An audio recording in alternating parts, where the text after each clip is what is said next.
And there it is, the finished board. What do you reckon? Give us a thumbs up. Looking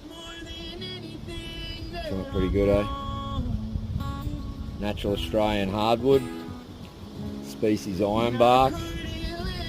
Ready for some wine, cheese, bread platters, mate. Woo. Just going to stain it with some mineral oil and beeswax, and that's it. She's finished. Chamfered all the edges. Put the hole in it.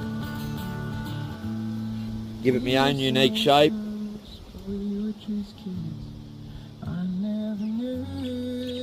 First of many legends.